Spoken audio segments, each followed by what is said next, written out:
Hi there, welcome back to It's Only Paper. I'm Lisa and today I'm going to be creating in my bucket list journal for the very first time. If you haven't seen this journal before, I completely did a DIY project on it. It's obviously a Dr. Seuss book originally. We are a big Dr. Seuss fan in this house. My kids have just loved those books over the years. So it was just such a good idea when one of the girls on in my Patreon group used this book. I think it was Katie. She used one of these as a bucket list journal and I just loved that idea so much. I went onto World of Books and I think I picked this up for about £3, and I will insert the link down below on the video of where I turned this into a journal. So I'm going to leave the first few pages and then I'm going to start creating in here my very first page. I'm really excited. I've just got scraps, bits and pieces. I've got some old glassine bags and I found a few die cuts. I've got some white paint and I had this left over from a download from Notebook Therapy, so I thought I would use that. I quite like all these colours. I think they all go really nicely together and that's what we're going to be using. And the very first place, have a guess. Where do you think the very first place is going to be in my bucket list journal? I don't think you'll guess. Have a guess. It's Gibraltar. Did you guess that? And a particular hotel as well, which we're very excited about. We're really interested in this actually. And I'll tell you a little bit more about it whilst I create. But let me know if you guessed correctly. Leave your comment below. And let's start creating. I'm just going to jump straight in. I'm really excited. Obviously I haven't been to Gibraltar before because that's why it's on my bucket list. So I've taken some images off Google Images and I've just copy and pasted them onto a Word document and printed them. So I'm going to cut those out in a moment. But I think the first thing, I'm going to start popping some bits and pieces into this journal. It's going to be one of those where I'm not going to completely cover up the page because I love the illustrations. This one doesn't mean so much, so I'm not that fussed. I was quite liking the idea of a glassine envelope for a couple of reasons. I think I'm going to get my paper trimmer. So let's talk plans for this page. Right, first one being, it's just going to be places that are on our bucket list that we haven't been to before. Now, the other thing I would quite like to do is maybe leave space on the page. So if we do end up going to any of these places, there is maybe like a little pocket or something where we can just journal a little bit, maybe insert our own photo, something like that. I do like a white border around my photos, so I'm going to leave that. But I thought that would be quite nice. Obviously, when it comes to it, there'll be more sort of detailed journaled pages. But I just thought to come back with a bit of a we've been here photo, that kind of thing would be fun. So I'm going to make sure that there's plenty of space. I've just trimmed this off because it was just a bit messy on the back. Let's see if I can get this in here. These glassine bags do not like being cut with punches. This is the second one I've tried recently. I guess it kind of like leaves a bit of a template there. Yeah, that doesn't look too good. Never mind, that'll do. I'll put something around it to tidy it up a little bit. And let's trim the edge off here. I would like all my pages to be really fun, really colourful, and I want to have a lot of fun whilst doing it as well. And maybe even like research the places that we want to go to. And so it's a bit of like an information booklet as well. I'm not sure what I want to do with this. Let's tear this off. I quite like that.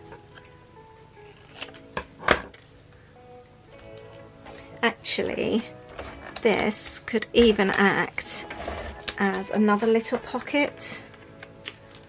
I quite like that idea. Haven't decided where the photos are going yet, actually.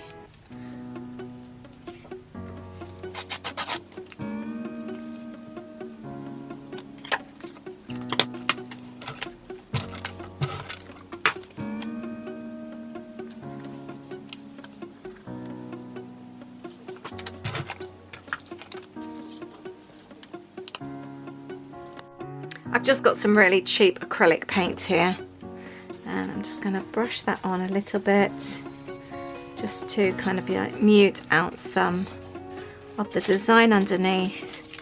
I'm going to take some of this as well.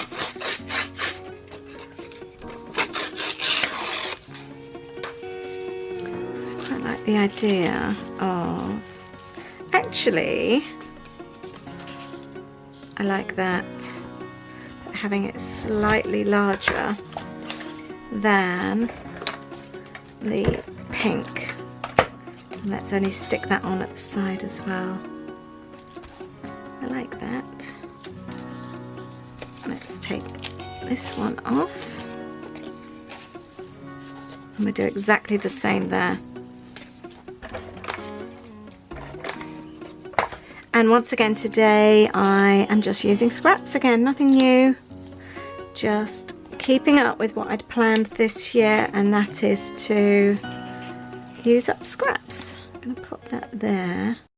I've said it many times here, but by leaving the sides free, so not completely gluing everything down, just gives you so much more choice when you're actually creating a page.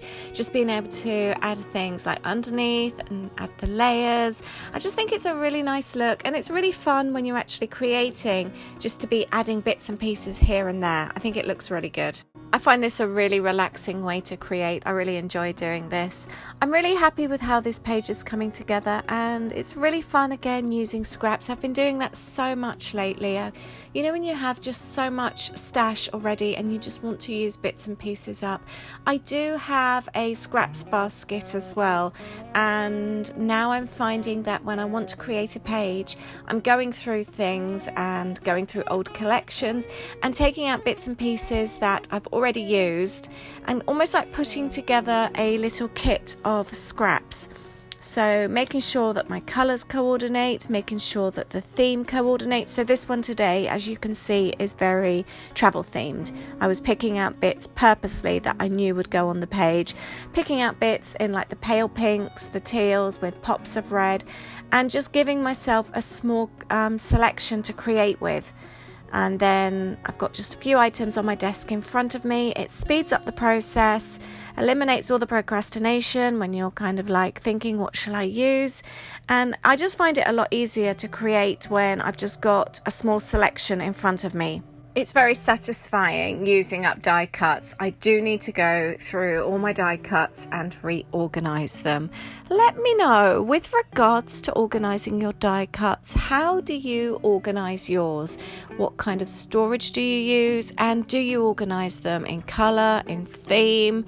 What's the best way, do you think? I'm kind of thinking at the moment, like, partially theme, so like I would keep all travel together, that makes sense. And I guess it's themes that you use a lot of.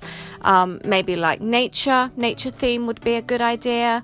I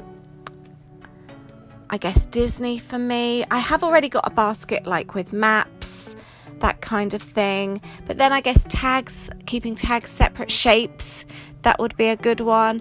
Yeah, and maybe some colour would make sense. I think it just, I don't know, I need to go through, empty everything, see what I've got, and then start organising. I think that would be a good idea. I've got some really cute little section trays that are really handy.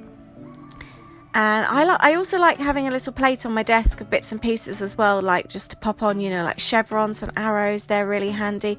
I love this piece of paper here with like tourist and bits and pieces like that. I think they're really fun. It's one of those papers that I don't want to use up. I've had it a few years now and it's just popped into so many of my projects, but it just looks good. I love having that little spot there as well for you to be able to journal on. I can't even remember where it's come from now, but it's just one, like I said, that I've had for quite a few years and really enjoy using.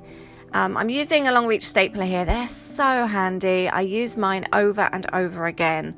But yeah, going back to the organising, I do need to go through my die cuts. I think that's maybe something I might do over the weekend and actually pop some music on or pop a YouTube video on and actually enjoy it and do it properly. I probably won't be able to do it all in one go, but at least if I make a start. I think that's the other thing. Sometimes jobs can seem so overwhelming. So maybe if you even kind of think, right, I'm just going to make a start. Whatever I do is progress. and that would be good. I'm using up some alphabet stickers here. I made a huge mistake here. I didn't check. I thought I had loads. I didn't check to make sure I had all the letters, and as you will see, I ended up missing out the very last R. So I ended up having to do something to make up for it. I do have other colours in this collection, but I decided I wanted to keep with the really dark teal, the dark green, and instead I used up the actual negative of one of the letter R's, and I cut it out and I used that instead. And actually I think it's okay. I think I got away with it. Sometimes it's nice not for everything to be completely the same. This has ended up being such a fast page. Let's have where it says date, and I'm actually on these rather than the date, because obviously that doesn't mean anything. I'm going to put the date that it was journaled. Let's have some black doodled lines, and because I've got a pocket, I can then include any information that I want to afterwards. I'm going to put here, thanks to Jack and Adam, because they're the ones, they've been on honeymoon this year, and I'd have never have thought to go there had it not have been for seeing their photos and Instagram stories. And I was speaking to her about it just at the weekend, and it just sounds so idyllic. Just a couple of hours, 2 or 3 hours away from home, Mediterranean weather, and it just seems easy, a really quick and very cheap getaway. So yes, we are really interested in a quick trip there. I'm just going to do a little bit of journaling. So this is my very, very fast Gibraltar page, first page in my bucket list journal. And like I said, because I've got the pocket, I can add journaling afterwards if I want to add any photos, or if I find out any other information about the place, I can easily pop it inside the pocket. So I'm really chuffed with this. Really, really pleased. This is a really good first page. The idea, like I said, is to research places that we want to go to, collect information. So it's not just a this is where we want to go. It's supposed to be a good research journal as well. So I'm really hoping you like this as well.